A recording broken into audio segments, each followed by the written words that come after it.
So one of the missions of Voice of America is to tell American story, and our audience is mostly in post-Soviet countries, where racism unfortunately does exist. At the same time, people in Russia, for example, they don't believe, they don't understand that the racism still exists in America. They think that the protesters are like fighting for nothing.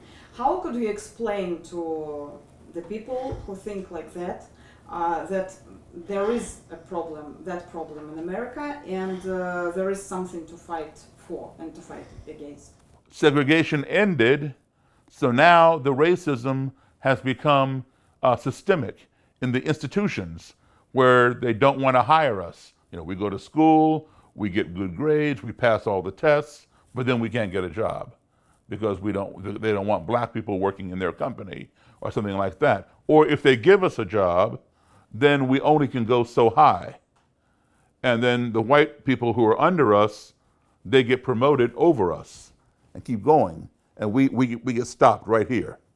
So that's a systemic racism. Or I can go into a store and people follow me because they think I'm going to shoplift something.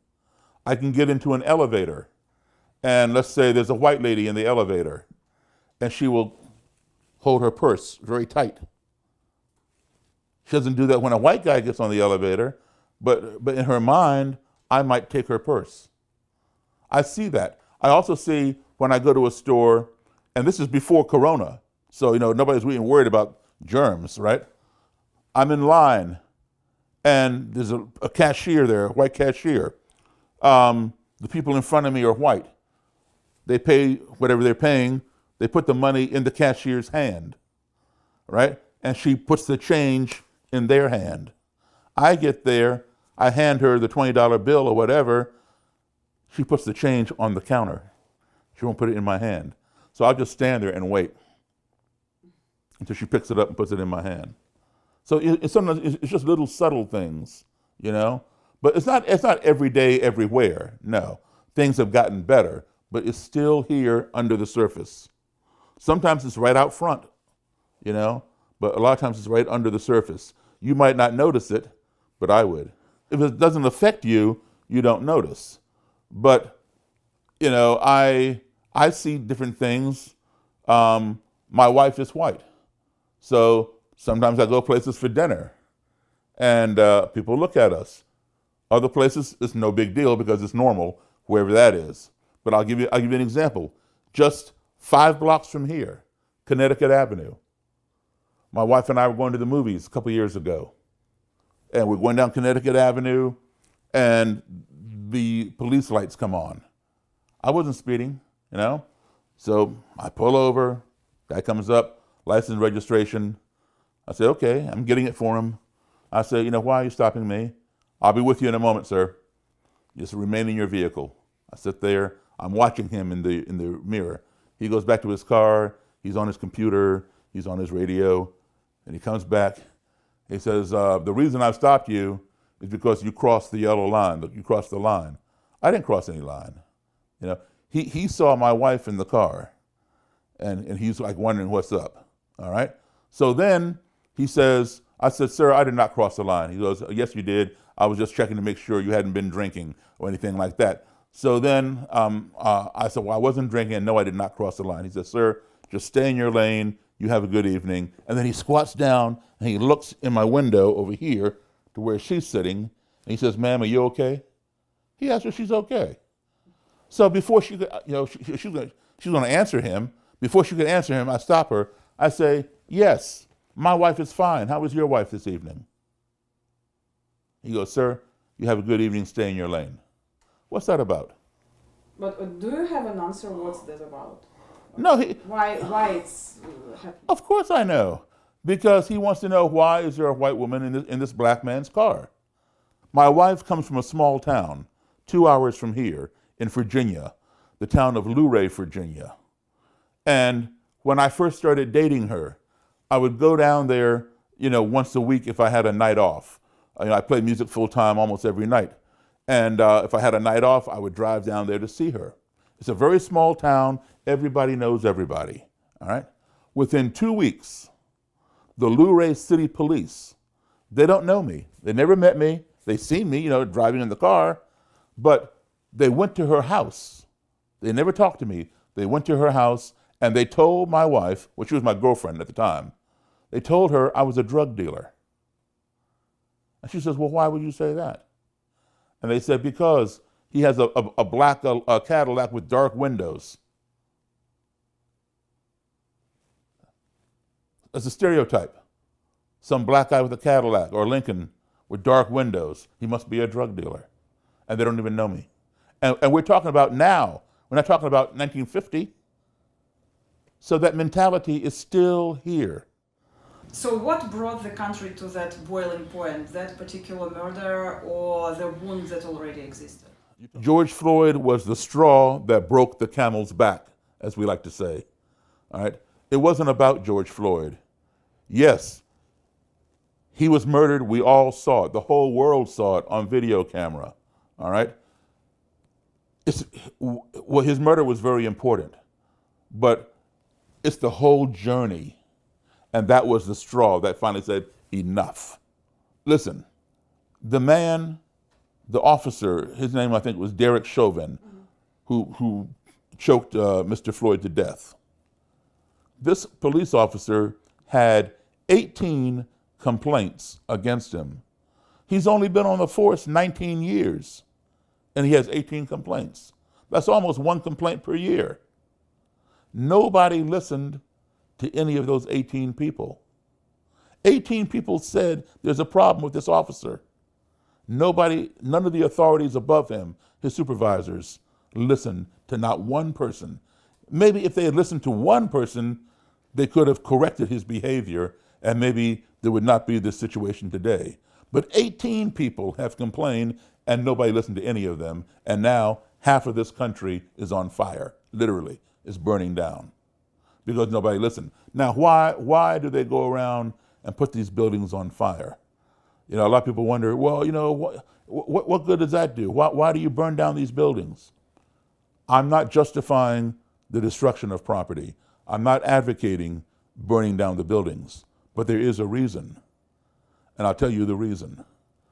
If you have 10 white male friends and you ask them this question, what is the first thing that goes through your mind if you're driving home late at night? Say you work a late night shift at your job, or you have a date and it's late night and you're going home and you see those lights in your rearview mirror, you're being pulled over. Maybe you were speeding, maybe not, but whatever, you're being pulled over. What is the first thing that goes through your head? I will guarantee you, all 10 of those white guys are gonna say, I hope I don't get a ticket. I hope I don't get points on my license. I hope my insurance doesn't go up. Now, you ask the same question to 10 black males. What's the first thing that goes through your mind late at night and you see those lights? They're going to tell you, I hope I don't get shot. I hope I don't get beat up. I hope I get to go home. Why are they thinking like that? Because there's a pattern. I'm not saying all cops are bad, by any means. There are plenty of fine police officers who do the right job. But then there are those out there, there have been enough of those out there that cause us to think. I have to think, as a musician, when I'm driving home late at night and I see the police in my rearview mirror, I'm being pulled over. I have a van with dark windows. You can see it in my driveway right now. What do I have in my van? I have musical equipment. I have keyboards, drums, guitars, whatever, the PA system for my jobs. So why do I have the dark windows? So people cannot see inside and break the window and take the stuff, right? But the police see a dark van go down the street with dark windows and a black driver. Just to find the curious, what's happening? You ask my band, we've been pulled over many times on the way home late at night from a gig. The police pull us over and they say, okay, just stay in the van, we'll be with you in a minute. And they go to their car, they get on the radio, and they call other police. They call the canine, the dog. The dog goes through my van looking for drugs. This is typical procedure. I don't like it. I'm tired of it. It doesn't happen to white people. unless they've done something suspicious. We're just driving down the street. You know, National Security Advisor Robert O'Brien denied in an interview on CNN that systemic racism exists across the nation's police forces. He said that a few bad apples give the impression of racism among law enforcement officers. There are more bad apples on the police force than there are good apples. And I'll prove it to you right now. Everybody thinks of the police, they break them down into two categories: good cops and bad cops. No, there are three categories that nobody talks about, all right? Everybody knows what a bad cop does. A good cop will not do those things. The good cop will look the other way. But the good cop will not tell on the bad cop. He may not participate, but he won't tell anybody about it. He'll protect the bad cop. The third category is the minority category, very few. These are the honest cops. The honest cop will not do those things, but the honest cop will tell.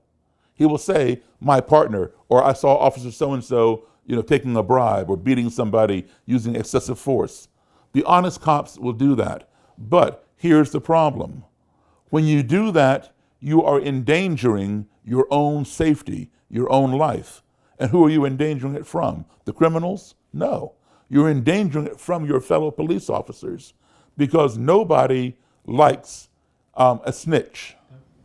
So we see now that the protests are really unprecedented. What do you think they will change, both in the mentality of people and in the system? What we're seeing today is great, all right?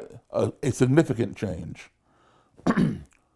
White people have always been involved with our civil rights.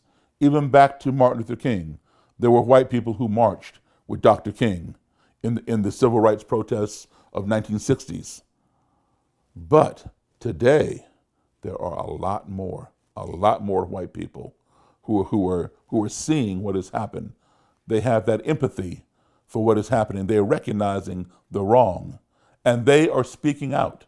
They're saying, no, enough is enough. And they are putting themselves on the front line with us. That's the biggest change today. And now the voice is being heard. It may not be heard loud and clear, but now it's finally getting to the ear of the people that need to hear it. The people who before were shutting us down. When it was just majority black voices saying, hey, stop this, they put in earplugs, didn't want to hear it. But now there are people with us who look like them. And so now their ears are opening a little bit. Because, like I said, never before have these arrests and charges happened so quickly. What's the difference? Oh, there are more white people in that march. Something is shifting, something is changing. That's a good thing.